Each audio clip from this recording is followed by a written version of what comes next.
Preciso de ti, preciso do teu perdão, preciso de ti,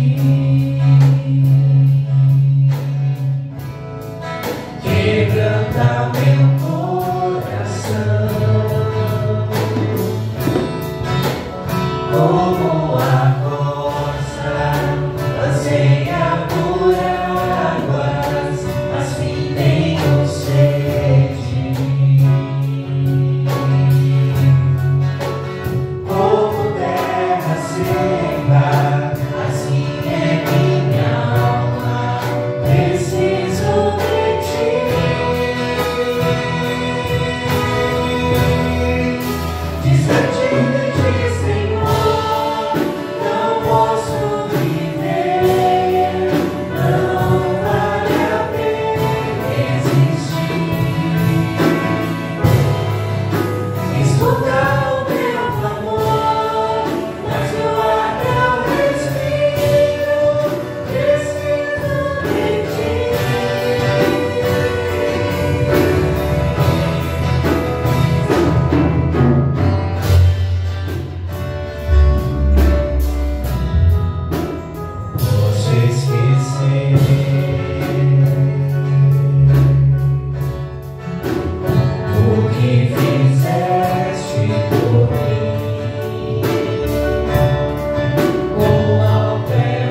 Poderoso Deus, estamos diante da Tua presença, Pai, reunidos em Teu nome, Pai, pedindo com essa canção que o Senhor abra os olhos do nosso coração, Pai, para que nós possamos ver a Tua glória, Deus.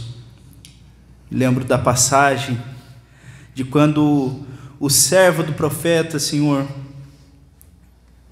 temeu, mas o profeta orou ao Senhor: abra os olhos desse rapaz, para que ele veja como é infinitamente maior o exército do Senhor que luta por Israel. Pai, essa revelação do Teu Espírito precisa estar presente no nosso coração. O Teu Espírito precisa estar conosco, Senhor, para que nós possamos ver a beleza da Tua salvação, a beleza da Tua proteção, Senhor, a beleza da Tua glória, Deus. Por isso que nós te pedimos, Pai, precisamos de Ti para que os nossos olhos espirituais sejam abertos, Senhor, para que possamos entender o tamanho do sacrifício que Jesus Cristo, na cruz do Calvário, tomou sobre si todas as dores, Senhor, e pagou de uma vez por todas o preço do pecado, que é a morte, Senhor. Pai, obrigado porque nós temos certeza, Senhor, da Tua bondade. Nós podemos encher os nossos pulmões, Senhor, e gritar e falar que está consumado. A dívida, o escrito de dívida que nos era contrário, não existe mais. Foi pago, Deus. Agradecemos por isso e pedimos a Tua bênção e o Teu Espírito, Senhor, nos guiando no culto desta noite, Pai. Em nome de Jesus que eu oro. Amém.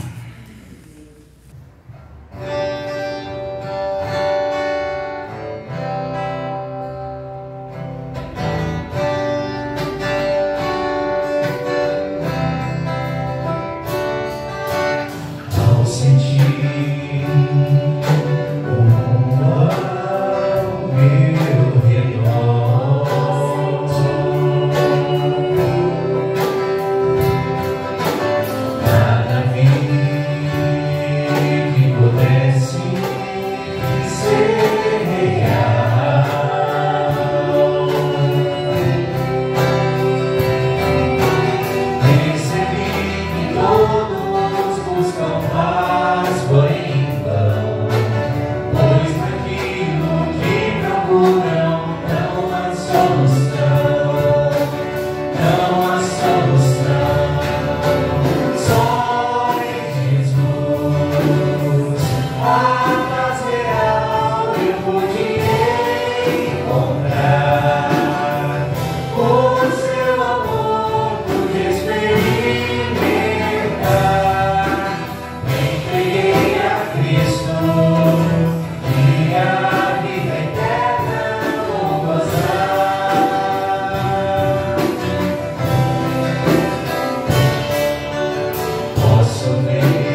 Fiz uma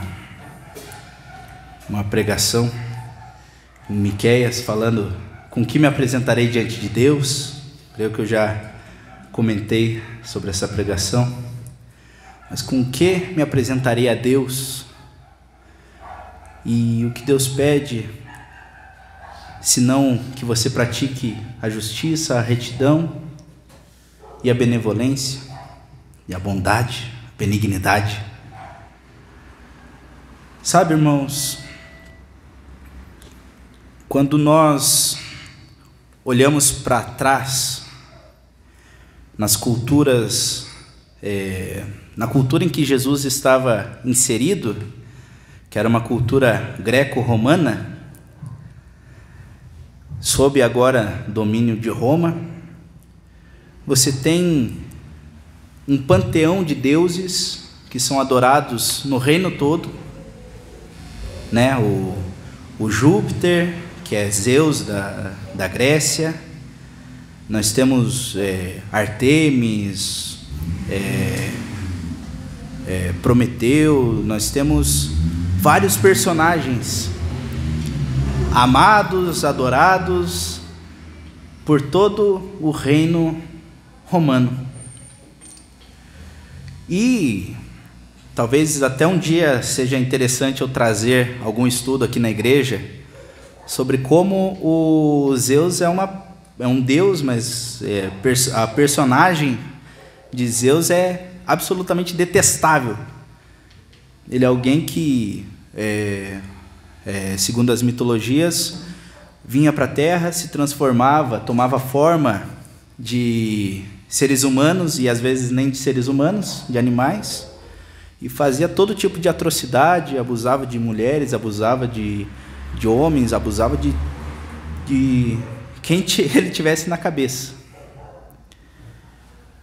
Os sacrifícios que eram dados a esses deuses, não só em Roma, como na Grécia, como em todas as civilizações, a civilização cartaginense, as civilizações que estavam em volta do reino de Israel, em tempos mais antigos ainda, sacrifícios infantis, sacrifícios humanos, todo tipo de sacrifício.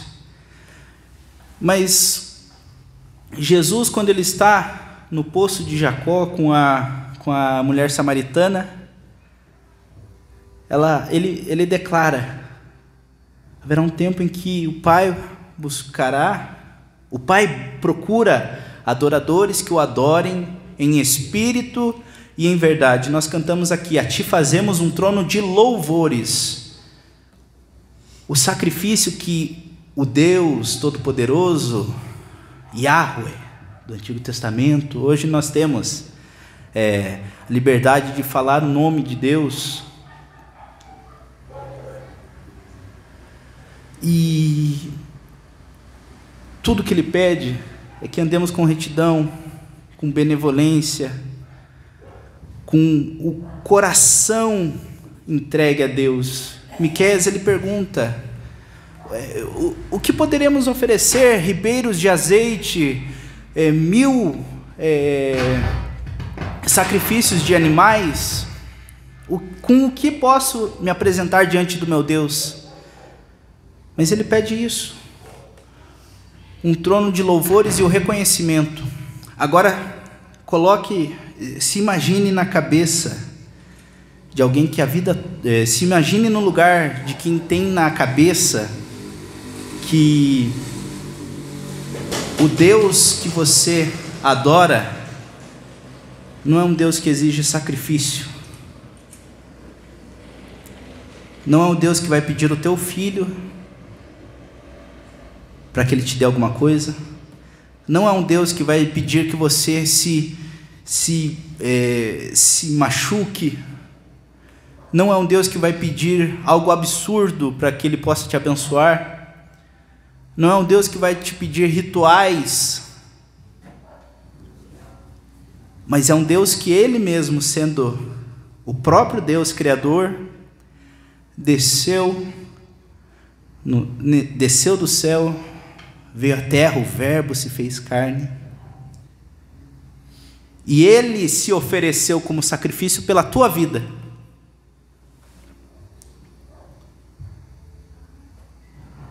E mesmo assim, esse Deus é desprezado. Esse Deus, Ele não é um Deus mau, que requer que você literalmente sangre para fazer a sua vontade. Ele não requer isso de ritual. O que Ele quer não é algo físico, algo que precisa de um calço para ficar de pé. O que Ele requer é a tua vida, é a tua adoração. Que você pratique a bondade, reconheça a dignidade no seu irmão, ame a Deus sobre todas as coisas e o próximo como a ti mesmo. Essa é a renúncia que você tem que fazer, de se colocar no lugar do outro, de entender que o outro é pecador tanto quanto você. Você não está impondo nada a ele, você está anunciando e testemunhando como que Jesus salvou a sua vida. Jesus declara: quem quiser vir após mim, negue-se a si mesmo, tome a cada dia a sua cruz e siga-me. Siga o que eu falo, faça o que eu faço, sirva, porque o meu jugo é suave e o meu fardo é leve. E com esse pensamento de submissão a Deus, nós vamos cantar Ainda Existe uma Cruz.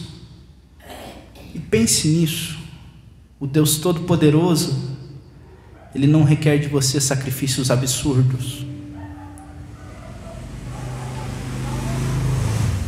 Ele quer transformar a tua mente. Ele quer que você pense como Ele, que você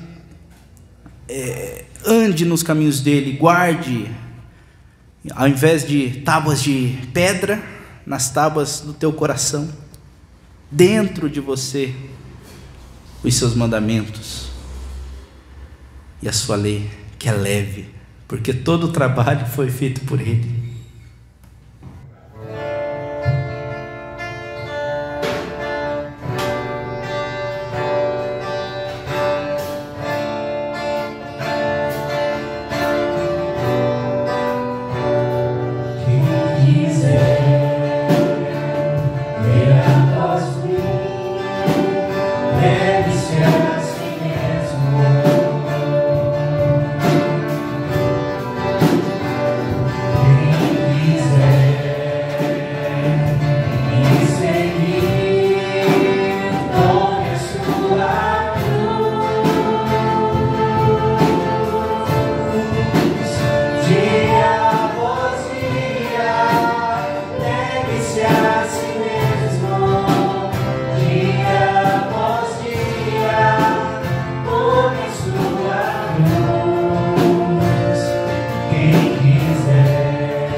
Preparando para a mensagem dessa noite.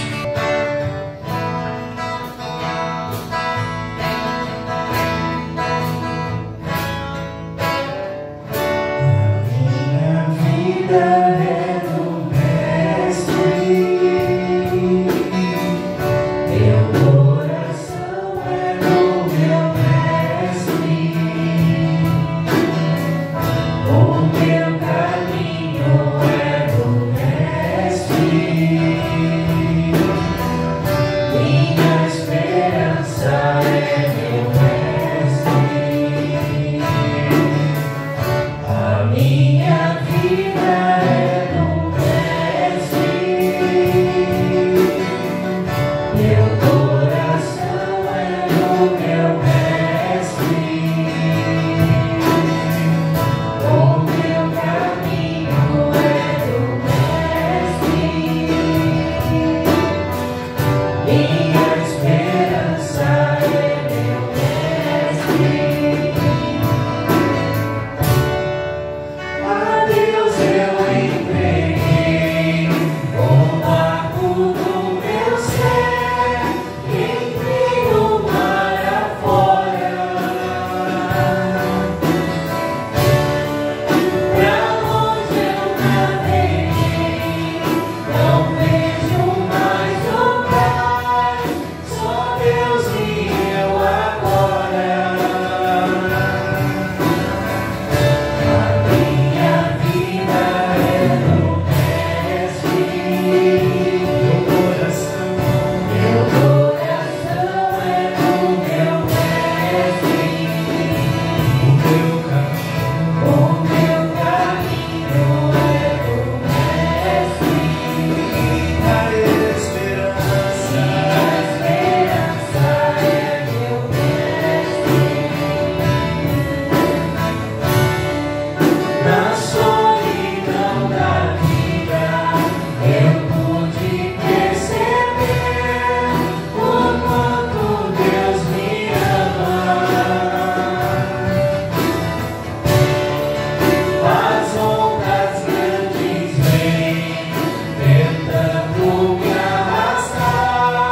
Amém.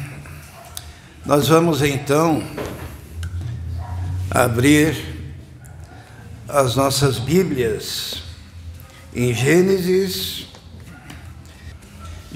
capítulo 24, a partir do versículo 62. Gênesis 24, 62. Vamos nos colocar em pé para a leitura. Gênesis 24, a partir do versículo 62. Diz assim a palavra do Senhor. Ora, Isaque vinha do caminho do poço de Laai-Roi, porque habitava nas terras do sul. E Isaque saíra a orar no campo, sobre a tarde, e levantou os olhos e olhou, e eis que os camelos vinham. Rebeca também levantou os olhos e viu Isaque, e lançou-se do camelo e disse ao servo: quem é aquele varão que vem pelo campo ao nosso encontro? E o servo disse: este é meu senhor. Então tomou ela o véu e cobriu-se. E o servo contou a Isaque todas as coisas que fizera. E Isaque trouxe-a para a tenda da sua mãe Sara, e tomou a Rebeca, e foi-lhe por mulher, e amou-a. Assim Isaque foi consolado depois da morte da sua mãe. Amém. Vamos orar. Senhor, estamos diante da Tua palavra e pedimos que o Senhor fale conosco neste momento, ilumine a nossa mente, ilumine o nosso coração. O Senhor esteja me capacitando, me ungindo para esse momento de proclamação da Tua palavra, e que também cada um, Senhor, esteja receptivo para ouvir tão somente a Sua voz. Nós te pedimos isso neste momento e dependemos de Ti, em nome de Jesus. Amém. Os irmãos podem se assentar. Semana passada nós já começamos essa história, né? O encontro de Rebeca com Isaque. Todos se lembram, né, que o servo de Abraão, no tempo devido, ele foi à busca de uma esposa para Isaque, porque um erro nesse momento poderia comprometer todo o plano de Deus, o projeto de Deus, que Deus tinha chamado Abraão. Isaque teria que dar continuidade àquela visão, e depois, posteriormente, Jacó, né?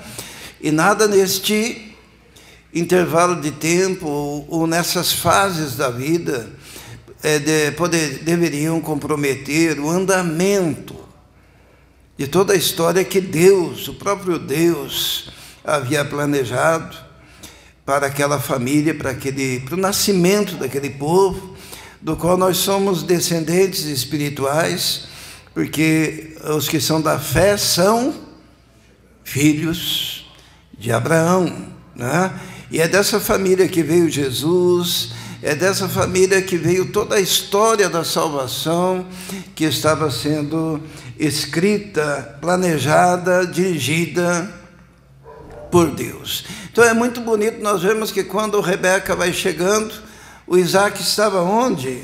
Ele estava, vamos ler ali no 63, diz assim: Isaque saíra a orar no campo sobre a tarde. Isaque estava orando e levantou os olhos, e eis que vinham os camelos, e Rebeca também levantou os olhos, viu Isaque, e ali houve aquele encontro, e logo em seguida aconteceu aquele casamento, né? Nos moldes daquela época.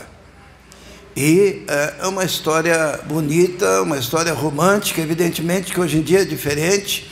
Hoje em dia nós mandamos o Eliezer para buscar alguém, mas nós oramos ao Senhor para que o Senhor dirija os passos. E era uma história de amor que tinha tudo para andar bem, porque começou bem. Começou com o anjo do Senhor indo à frente, começou com o Senhor respondendo orações, tanto a oração de Eliezer, quanto a oração de Isaac, que estava aqui no campo e possivelmente ansioso, porque ele sabia que aquele momento de encontrar a sua amada, dela vir, estava muito próximo. Então, é uma história que está envolta em oração, que está envolta em devoção, que está envolta na dependência da ação do poder de Deus se manifestando. É muito bonito isso, né? Os irmãos sabem quantos anos tinha o Isaac quando ele casou-se com Rebeca? Ele tinha 40 anos, né? 40 anos de idade. Era mais ou menos a idade na qual se contraía o matrimônio, nos parâmetros daquela época, né? 40 anos de idade. E ele, então, inicia esta família. Só que eles se deparam com lutas, né? Com problemas. Nós vamos ver no capítulo 25. Primeiro vamos ver no versículo 20, que diz assim, ó, só para nós confirmarmos esse dado. E era Isaac da idade de 40 anos, quando tomou Rebeca, filha de Betuel, arameu, de Padã Arã, irmã de Labão, arameu, por sua mulher. 40 anos de idade. Só que, para que o plano de Deus se cumprisse na vida daquele casal e daquela família, Rebeca teria que ter um filho, né? E só que diz o versículo 21, vamos ler. Isaac orou, capítulo 25, versículo 21. Isaac orou instantemente ao Senhor por sua mulher,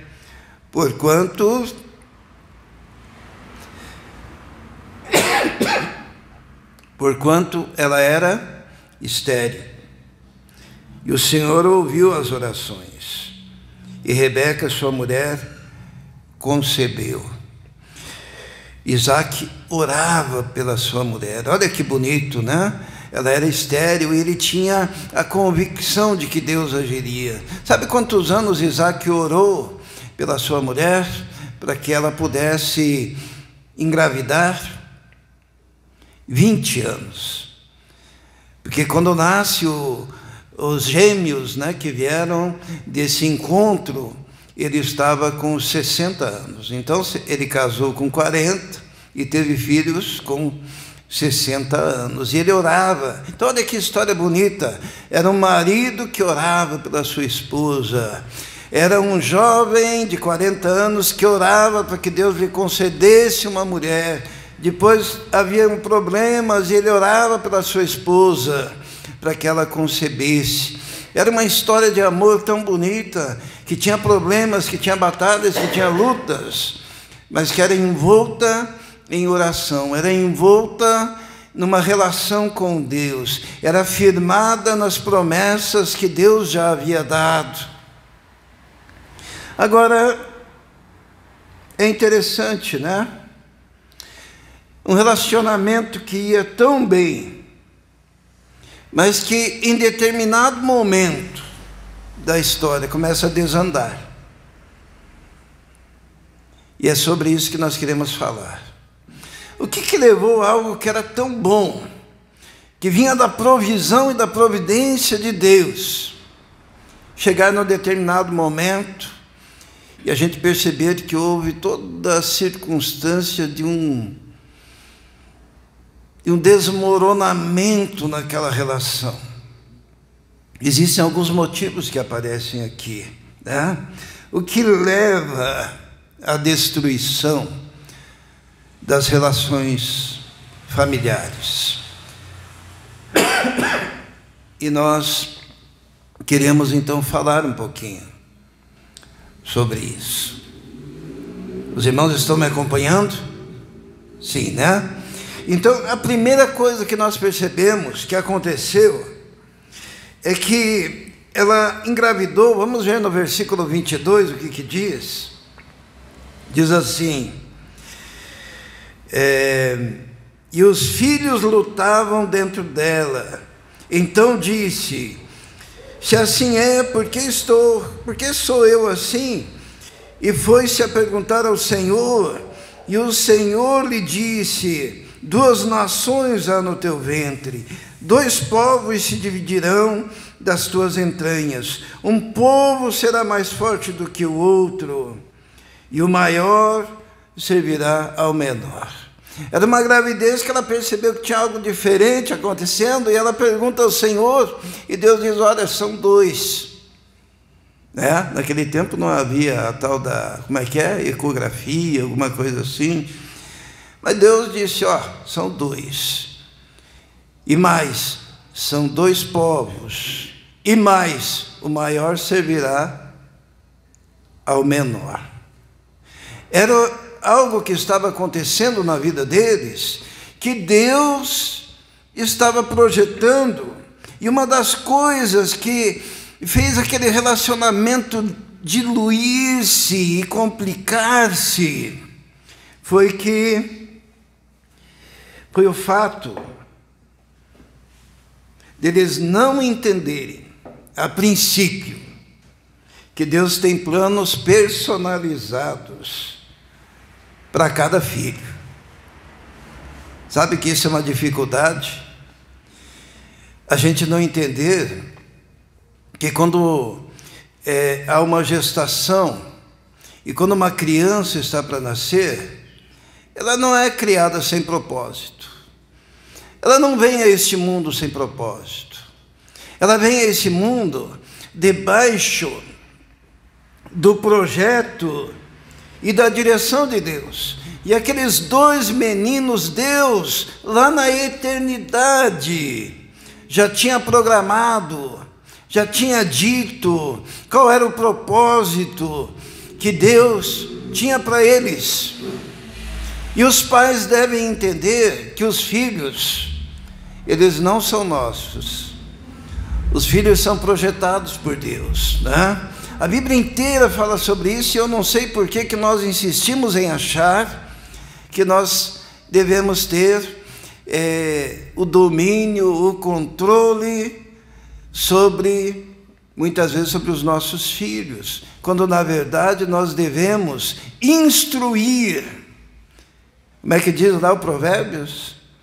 Instrua, ensine o menino no caminho em que deve andar, porque até crescer não se desviará dele. Qual que é o caminho que ele deve andar? O caminho que ele deve andar não é o caminho de uma profissão que você imaginou, mas o caminho que ele deve andar é o caminho que foi projetado por Deus desde a eternidade para aquela criança, para aquele menino. Nós encontramos isso na Bíblia toda. Vamos ler alguns textos. Diz assim, em Gálatas 1,15. Vamos ver Gálatas 1,15. Todo mundo aí manuseia bem a Bíblia, né? Então não vai ser difícil. Eu que estou de Bíblia nova aqui, né? Mas Gálatas 1,15 diz assim: mas quando aprouve a Deus, que desde o ventre da minha mãe me separou e me chamou pela sua graça, revelar seu Filho em mim, para que o pregasse entre os gentios, não consultei nem carne nem sangue. Quem que está falando aqui? O apóstolo Paulo, né? Paulo está declarando: olha, é o seguinte, aprove a Deus que desde o ventre da minha mãe ele me separou e me constituiu pela sua graça para proclamar Jesus Cristo. A criança, irmãos, ela não nasce aleatoriamente, ela não nasce sem propósito. Nós temos outro texto Vamos lá para Jeremias, no capítulo 1, livro do profeta Jeremias. E o próprio profeta Jeremias, ele, no começo do livro, também fala sobre isso, né? Diz assim, olha, Deus fala com Jeremias no capítulo 1, no versículo 5. Olha o que acontece ali, Jeremias 1:5. Diz assim: antes que te formasse no ventre, eu te conheci. Uma das coisas mais maravilhosas é o fato de que Deus declara que nos conhece, ainda no útero materno. Aqui está falando do profeta Jeremias, né? Antes que eu te formasse no ventre, eu te conheci, e antes que saísses da madre, te santifiquei, e as nações te dei por profeta. Então, alguns brincam, né, que ele não era um profeta, né, ele era um profeto. Porque, desculpe o trocadilho, né? Alguns entenderam. Por quê? Porque ele ainda era um feto. E Deus diz o quê?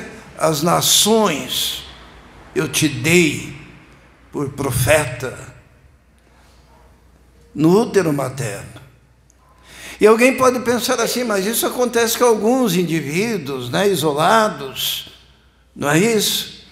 Mas um bebê, Deus se importa com aquele bebê. Vamos ler o Salmo número 139 e nós vamos confirmar essa ideia, e dessa vez nós vamos aplicar essa ideia no Salmo 139, mas aplicá-la a você e aplicá-la aos filhos que você já teve e aplicar aos filhos que você terá. Porque no versículo 16, Deus fala o quê? Os teus olhos, né? Aqui está o escritor do Salmo dizendo para Deus: os teus olhos viram o meu corpo ainda informe, e no teu livro todas estas coisas foram escritas, as quais iam sendo dia a dia formadas, quando nem ainda uma delas havia. Tem uma tradução aí mais moderna que diz: os teus olhos viram a minha substância ainda informe, né? Viram a formação dos meus ossos. Veja o versículo 15, veja ali: os meus ossos não te foram encobertos, quando no oculto fui formado. O que nós aprendemos, irmãos, é que quando você ainda está no útero materno, Deus já tem uma história, Deus já tem um projeto, Deus já tem uma visão. E o papel dos pais é ter um relacionamento tão grande com Deus, que nós nos tornamos cooperadores com Deus para a orientação dessa criança no caminho em que deve andar. Porque até envelhecer, não se desviará deste caminho. Mas nós podemos também colocar a nossa mão suja ali e prejudicarmos o andamento do projeto de Deus para aquela vida. Isso é uma coisa terrível. Então, vamos voltar lá para Gênesis, no capítulo 25, versículo 23, quando o Senhor diz: olha, tem duas nações no teu ventre, dois povos se dividirão das suas entranhas, um povo será mais forte do que o outro povo, e o maior servirá ao menor. Isso aí já era a palavra do Senhor. E as crianças sequer tinham nascido. Segunda coisa que quando nós não entendemos que Deus tem planos personalizados para cada criança, mas também o que pode prejudicar é nós não entendermos que cada filho é diferente. Vamos ler ali no versículo 24. Vamos ler, diz assim, no capítulo 25. E cumprindo os seus dias de dar à luz, eis gêmeos no seu ventre. E saiu o primeiro ruivo, e todo como uma veste cabeluda. Por isso chamaram o seu nome Esaú. E depois saiu o seu irmão, agarrado a sua mão ao calcanhar de Esaú. Por isso se chamou o seu nome Jacó. E era Esaú da idade de 60 anos quando os gerou. E cresceram os meninos. Esaú era varão perito em casa, varão do campo. Mas Jacó era varão simples, habitando em tendas. Os filhos são diferentes. Um era ruivo e cabeludo. Imagine dizem que dá enjoo, né? Quando tem muito cabelo na criança. Não sei se isso é verdade ou se é ficção. Mas imagine, um era ruivo e cabeludo. Outro era diferente. Tá? Um gostava de caça. O outro era mais tranquilo. Vivia na sua própria casa. Estão entendendo? Cada filho é diferente. Quando você quer padronizar o comportamento dos seus filhos, você está cavando um problema seríssimo dentro da sua casa. Por quê? Porque cada um tem um caminho a seguir. Cada um tem uma vocação a seguir. Cada um tem um propósito. Deus nos faz indivíduos diferentes, com personalidades diferentes, com ideais diferentes, com valores diferentes. E isso vai se manifestar sempre na vida dos filhos. Mas o que aconteceu foi terrível, porque eles não entenderam que essas diferenças, mesmo as diferenças, deveriam ser amadas e cuidadas. Mas aconteceu na vida daquele casal que começou tão bem, depois que tiveram o filho, os filhos. Olha o que diz o versículo 28. E amava Isaque a Esaú, porque a caça era do seu gosto. Entende? Mas Rebeca amava Jacó. Irmãos, quando uma família é dividida dessa forma, quando existem predileções, inevitavelmente haverá conflitos, né? E por que Isaac amava mais a Esaú? Porque ele era da caça e ele gostava da caça, então ele se identificava com aquele filho, ele olhava, esse garoto é demais, é um caçador. Agora o outro ali, diz ali, era um varão simples, que habitava em tendas. Ele dava, tá bom, mas esse vai para o meio do mato, ele é mais, forte. E ali estava feita a encrenca. Por quê?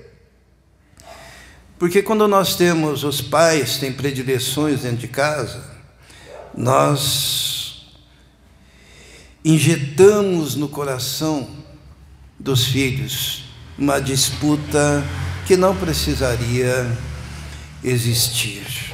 E foi o que aconteceu ali, né?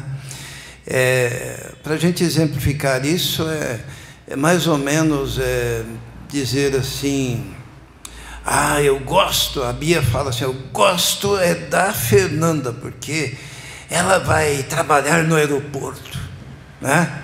Imagine ela pegar aquelas funções do seu pai. Ela é mais parecida comigo. E daí o Marcos, eu gosto do Guilherme, porque esse é engenheiro, né? Imagine, sabe? Isso dá uma confusão. Eu sei que isso não acontece, tá? Graças a Deus, né? E acabou invertendo, né? Porque uma foi para Volvo, né? Então... Mas olha bem, às vezes nós nos identificamos com um, porque ele tem funções semelhantes, mas jamais podemos ter predileções nesse nível.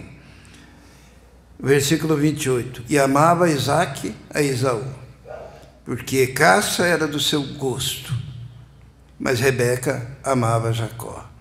E o resultado disso está no capítulo 27, vamos ler lá, capítulo 27, no versículo 41. 27, 41. O que diz? E aborreceu Esaú a Jacó por causa daquela bênção com que seu pai o tinha abençoado. Esaú disse no seu coração: chegar-se-ão os dias de luto do meu pai, então matarei Jacó, meu irmão. O rancor, a mágoa se estabeleceu no coração de Esaú. Um conflito familiar profundo. Os irmãos estão acompanhando o texto? Não? Eu falei o texto errado, Rebeca?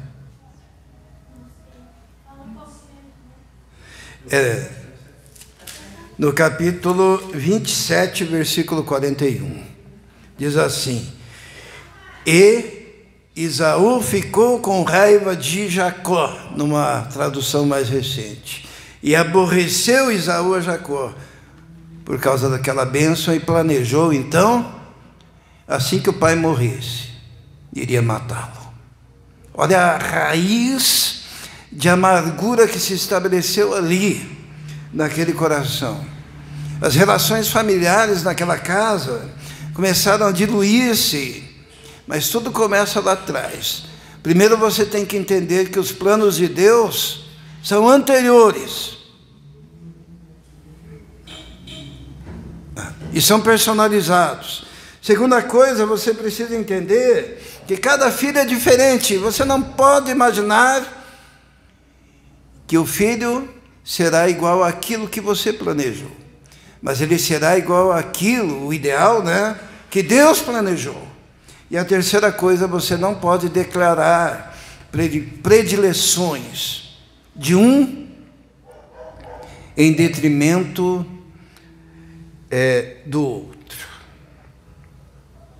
Sabe, se faz uma corrente, e essa corrente do bem, ela deve ser passada de geração em geração, sabe?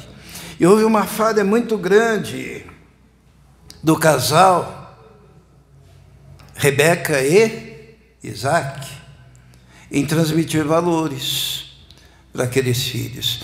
O que aconteceu quando Isaque estava com 40 anos? O que o pai dele fez? O que Abraão fez? Se preocupou numa esposa e pensou o quê? Nós falamos na semana passada, que não seja dos cananeus, que seja alguém dirigido por Deus, o anjo irá à frente. Lembram? E quando Esaú chegou aos 40 anos, que chegou a vez dele de casar, o que ele fez? Nós vamos ler no capítulo 26, no versículo 34. Vamos ler? 26, 34. Ora, sendo Esaú da idade de 40 anos, tomou por mulher a Judite, filha de Beer, Eteu, e a Bezemate, filha de Elon, Eteu. E estas foram para Isaque e Rebeca uma amargura de espírito. Sabe quando a gente não transmite valores, né? A preocupação de Abraão era qual? Que não pegasse dentre os heteus, dentre os povos, uma mulher para seu filho Isaque. Agora, quando isso não é transmitido para as outras gerações, os valores, as coisas boas dos nossos antepassados, o que aconteceu? Chegou 40 anos, ele pensou, pegou já 2 mulheres de uma vez só, né? E dentre as pagãs. E a consequência disso, elas foram, não sei como é que está a tradução dos irmãos aí, mas aqui está uma amargura de espírito. Sabe quando o cônjuge é uma amargura de espírito para a família, né? Para os sogros, quando é uma desgraceira, vai fazer sofrer. A Fernanda está apontando para o Mateus. Nada disso, né? Graças a Deus, é bênção. Mas olha bem, irmãos, valores, eles têm que ser transmitidos para os filhos, e os filhos não podem andar à mercê da maré desse mundo, mas os filhos devem ser conduzidos de tal maneira que no tempo próprio dependam de Deus, façam como Isaque, orem, esperem, que às vezes uma grande dificuldade do jovem é esperar, né? Busque a direção de Deus. E aquelas 2 mulheres foram uma desgraça na vida de Isaque e de Rebeca. Graças a Deus, o nosso povo aqui na igreja está tudo equilibrado, né? Os cônjuges são bênçãos, né? Do Senhor. Por quê? Porque teve pai orando, mãe orando, vô orando, vó orando, tio orando, tia orando, não é isso? Para que Deus orientasse, dirigisse da melhor maneira, e para que também o propósito de Deus não fosse quebrado no meio do processo. Sabe, é terrível quando alguém se casa, tem um chamado de Deus e o cônjuge não tem. Tem uma relação com Deus profunda, intensa, e o cônjuge não tem. Porque daí, como Paulo diz, vira jugo desigual, né? O profeta Amós, quando fala da relação de Israel com Deus, quando Deus tinha um plano, Israel tinha outro, o que Amós fala? Andarão 2 juntos, se não houver entre eles acordo. O mesmo se aplica aos relacionamentos. E os conflitos assim também estavam acontecendo dentro daquela família. Outra coisa que fez degringolar o relacionamento familiar é que o diálogo que deveria haver entre Rebeca e Isaque dentro daquela família foi para o ralo. É interessante o que diz aqui, olha, quando Isaque envelheceu e queria abençoar o seu filho Esaú como primogênito, e ele conversou com Esaú. É interessante o que diz o versículo 5 do capítulo 27. Capítulo 27, versículo 5. E Rebeca escutou quando Isaque falava ao seu filho Esaú, e foi-se Esaú ao campo para apanhar caça que havia de trazer. Isto é, quando Isaque falou, Esaú, faça um guisado para mim, bem gostoso, e logo em seguida eu vou te abençoar. Aonde que estava a Rebeca? Fala alto, Bia, bem isso mesmo. Estava escutando atrás da porta, né? Isto é, eles conversando. Sabe quando o casal não tem mais diálogo? E a mulher fica sabendo das coisas porque fica escutando atrás das portas. Ou o marido é o último a saber, né? O marido chega, onde está a tua mãe? Ah, ela foi numa festa com os amigos. O marido nem sabe, né? Ou vice-versa. Rebeca tinha que ficar escutando. Olha o que diz lá no versículo 6 do capítulo 27. Então falou Rebeca a Jacó, seu filho, dizendo: eis que tenho ouvido o que o teu pai falava com Esaú, teu irmão.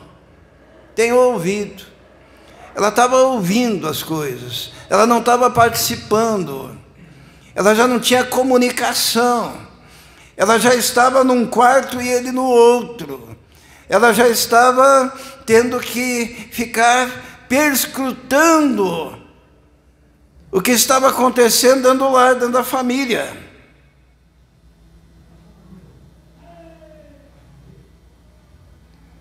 E quando ela ouviu, ela não gostou de ouvir. Por quê? Porque Isaac estava falando com Esaú: vou te abençoar. E ela amava Jacó. Estão entendendo? E daí acontece dentro dessa família, dentro desse lar, uma quebra de confiança. Porque a ideia foi da Rebeca. Falou: Jacó, filho dela que ela amava, dizia assim: olha, você você leva um guisado para o teu pai, finge que é teu irmão. Daí o Jacó falou: mas eu sou sem pelo, né? O meu irmão é todo peludo. Não, a gente vai colocar umas coisas assim, vai enganar o teu pai, certo? E daí provavelmente o Jacó não sabia cozinhar. Quem que fez o guisado? Vamos ver lá no versículo 14. Versículo 14 do capítulo 27. E foi e tomou-os e trouxe-os a sua mãe. E sua mãe fez um guisado saboroso, como seu pai gostava. Se ela caprichou, né? Talvez o Esaú não soubesse o tempero certo, a medida certa. A Rebeca...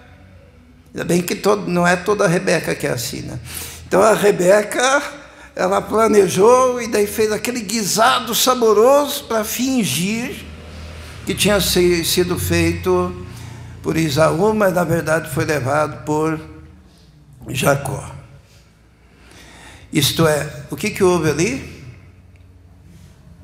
Quebra de confiança, né? Sabe quando a mulher tem que usar das suas artimanhas para enganar o marido, né? Ela estava enganando. Ela estava enganando, estava mentindo, estava ouvindo atrás da porta, já não havia diálogo aberto, eles já não tinham comunhão, ela já tinha escolhido um e o marido já tinha escolhido outro. Muito embora lá na gravidez Deus tinha dito já o quê? Deus tinha dito: o maior servirá ao menor.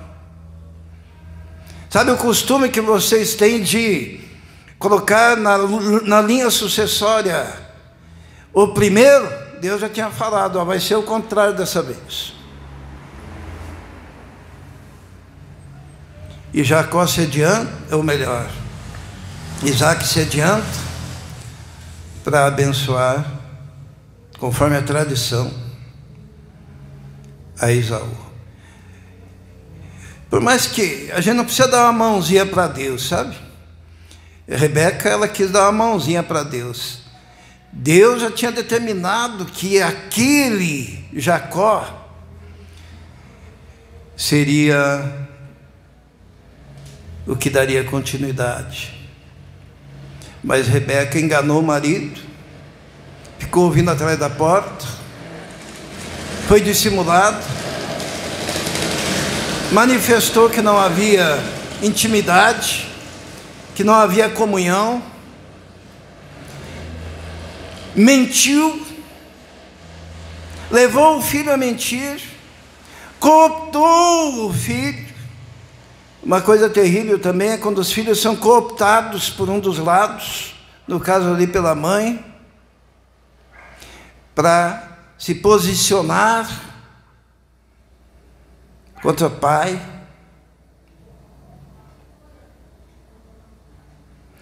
Porque uma língua ferina e felina é terrível para destruir relações, para promover impactos nos relacionamentos. As consequências disso, nós vamos concluir falando das consequências. Sabe, nós não imaginamos nem 1 milímetro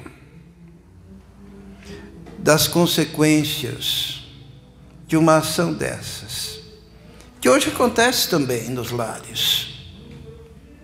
Nós não imaginamos. Vamos ler lá em Hebreus. Vamos lá no capítulo 12 de Hebreus. No versículo 15. Hebreus, todos encontram? Hebreus 12, 15. Diz assim: tendo cuidado de que ninguém se prive.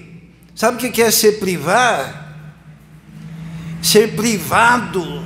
Ninguém se prive da graça de Deus. E que nenhuma raiz de amargura brotando vos perturbe e por ela muitos sejam contaminados. Daí o exemplo de raiz de amargura aparece no versículo 16. E ninguém seja fornicador ou profano como Esaú, que por um manjar vendeu o seu direito de primogenitura. Porque bem sabeis que, querendo ele ainda depois herdar a bênção, foi rejeitado porque não achou lugar de arrependimento, ainda que com lágrimas o buscou. Raiz de amargura, né? Cuidado que ninguém se prive da graça de Deus, que nenhuma raiz de amargura. O que é raiz de amargura? É quando dentro do interior da pessoa se estabelece a amargura. Vamos ver a amargura. Vamos ver lá em Gênesis, no capítulo 27, a raiz de amargura, que é citada em Hebreus, diz assim no versículo 41, e teve raiva Esaú do seu irmão Jacó por causa daquela bênção. Olha o que aquela mãe promoveu, olha o que aquele relacionamento quebrado promoveu. Raiz de amargura, ira. E o que é uma raiz de amargura? É algo que se aprofunda no interior da pessoa e destrói. E no livro de Hebreus diz: e muitos são contaminados.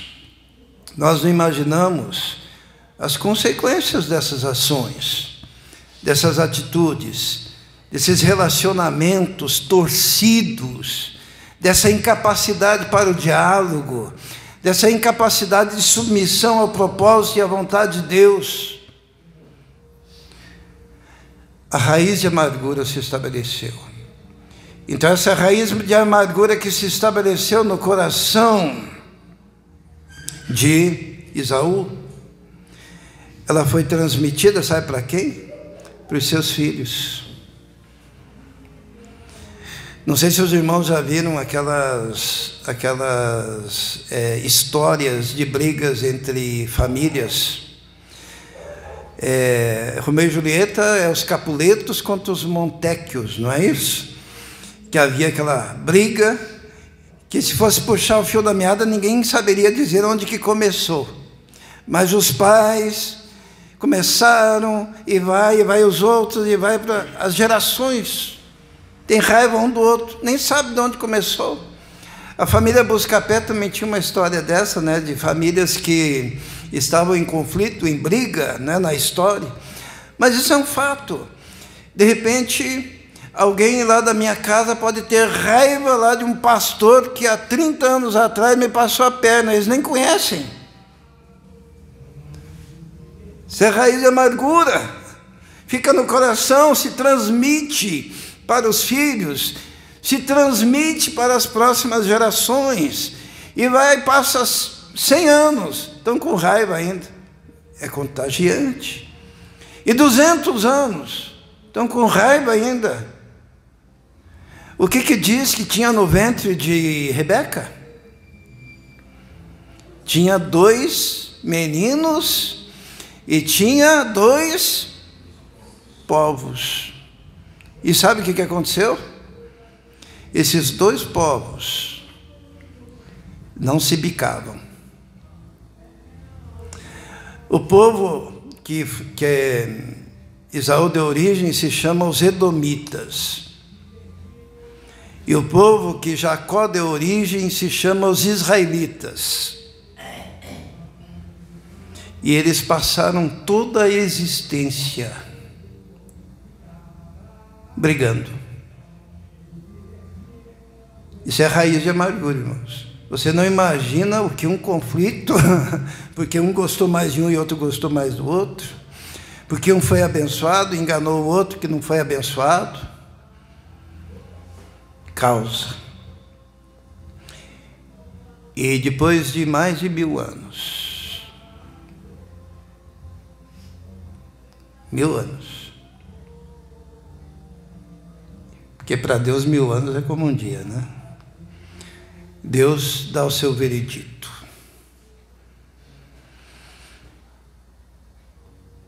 Esse povo será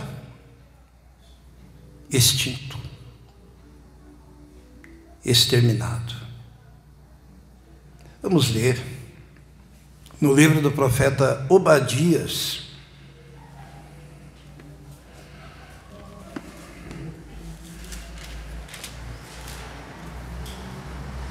Obadias é o profeta, tem um capítulo só. E ele fala do término da existência dos descendentes de Edom, de Esaú. E sabe por que aconteceu isso? Nós vamos ler a partir do versículo 10 para concluirmos. Capítulo 10 de Obadias. Todos encontraram? Diz assim: por causa da violência feita a teu irmão Jacó, cobrir-te-á de confusão, e serás exterminado para sempre. No dia em que estiveste em frente dele, no dia em que os forasteiros levaram cativo o seu exército, e os estranhos entraram pelas suas portas, e lançavam sortes sobre Jerusalém, tu mesmo era um deles. Sabe o que aconteceu? 2 povos. Só que o povo de Jacó, Israel, foi invadido pelos inimigos. E o povo de Edom estava assistindo e estava feliz.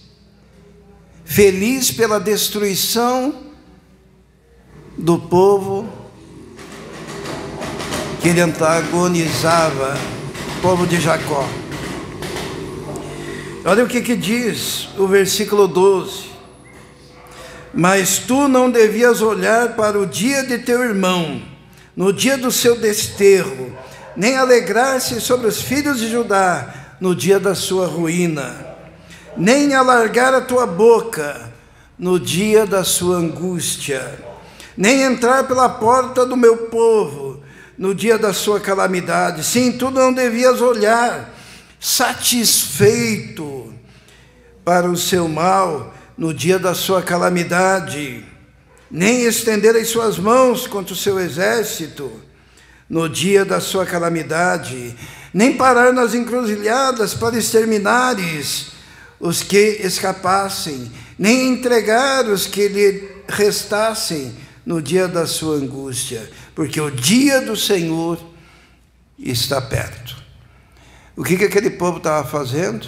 Olhando com prazer, olhando com alegria, olhando com satisfação a desgraça do seu irmão.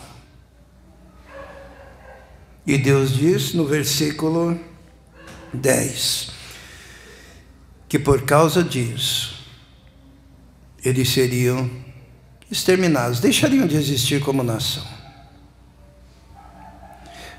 Um dia nós vamos pregar sobre o livro de Obadias, mas os edomitas moravam nas montanhas do Monte Seir, né? num lugar privilegiado, né? Porque era uma fortaleza natural. Eles achavam que ninguém derrubaria eles dali. Mas sabe o que aconteceu? Quando o povo de Israel estava sendo atacado e destruído, invadido, eles ficaram tão felizes, tão alegres. Eles ajudaram os inimigos de Israel. Ajudaram. Só que um dia eles foram enganados e desceram da montanha. E alguns povos os atacaram. E os destruíram e capturaram alguns. E disseram para eles: se vocês querem viver, nós vamos impor uma condição. Vocês devem se tornar judeus. Que humilhação, né? Vocês devem se tornar da família de seu irmão Jacó. E para fazer isso, havia um ritual. Sabe qual que era o ritual? Circuncisão. Vocês vão se circuncidar, vão ser circuncidados, vão reconhecer o Deus de Israel e vão reconhecer os rituais judaicos, a lei mosaica. E daí aquele povo, né, os que sobraram, tiveram que habitar junto com os israelitas. Deixaram de ser nação. Só que daí, entre eles se destacaram no meio, né, dos israelitas, e alguns deles foram escolhidos para algumas lideranças. Sabe quem são?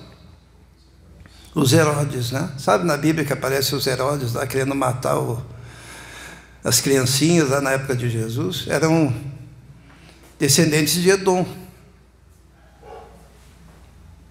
E sabe qual foi o último Herodes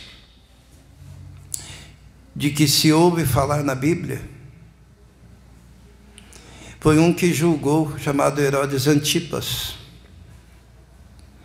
Ele julgou o apóstolo Paulo. Quando Paulo foi preso, Paulo teve que comparecer diante desse cara. E daí Paulo contou toda a sua história de conversão. E ele olha para Paulo e diz assim: você está querendo me converter? Por pouco? Queres me converter? E Paulo responde: não só tu, ó rei, mas toda a sua família e toda a nação. E daí esse Herodes diz assim: sobre isso vou pensar um pouco. E saiu perdido.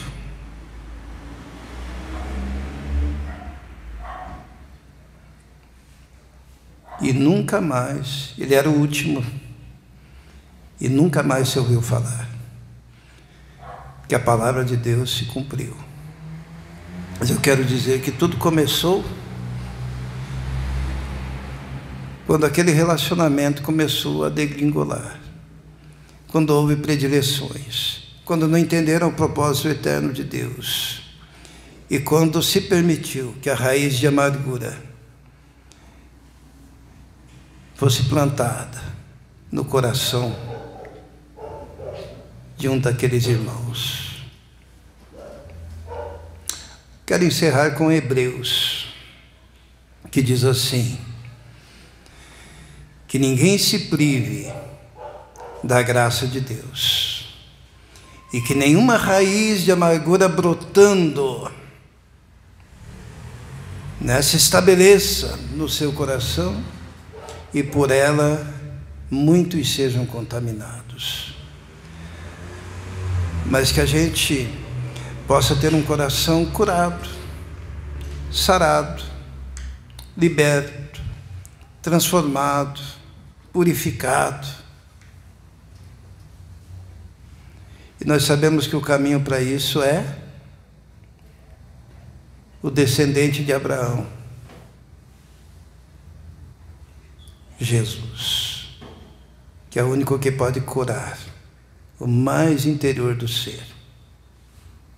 Jesus, que liberta, que corta a raiz e arranca fora, para que a gente possa viver verdadeiramente livre. Amém? Vamos orar. Senhor, não queremos seguir caminhos de amargura e de dor, de sofrimento, mas nós queremos seguir contigo, tendo os nossos corações purificados, a nossa mente transformada, o nosso espírito ressurreto, através daquilo que o Senhor fez por nós na cruz. Porque na cruz o Senhor nos libertou de tudo isso, quando nós depositamos em Ti toda a nossa confiança. Nós nos submetemos a Ti neste momento e pedimos que possamos, ó Deus, andar assim, livres contigo. Colocamos as famílias nas Tuas mãos e pedimos que a bênção do Senhor recaia sobre cada lar, em nome de Jesus. Amém.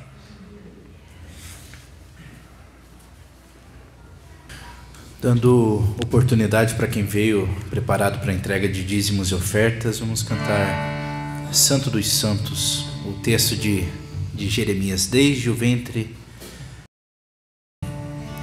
da tua mãe te escolhi para te fazer profeta sobre todas as nações.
Senhor,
Amém. Só reforçando que nós estamos nas proximidades do nosso aluguel aqui, né? E se Deus colocar no coração um propósito, né, de ajudar nesse sentido, de alguma maneira, nós temos os QR Codes ali, e é um apoio que ajuda, né, bastante. Então, coloque diante do Senhor isso. Vamos continuar orando pelo projeto. Está chegando crianças novas, né? Então, redobrar as orações, né? Para que venham mais uns 10 iguais, né? Amém? É que criança, eles precisam, né, de disciplina. Nada melhor do que estar conosco lá, né? Então, vamos orar, pedir a bênção, a paciência, né?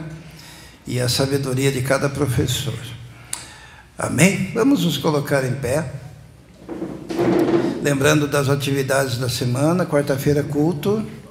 Quarta-feira passada estivemos na casa do Carlos, né? Mas nessa próxima quarta será aqui o culto.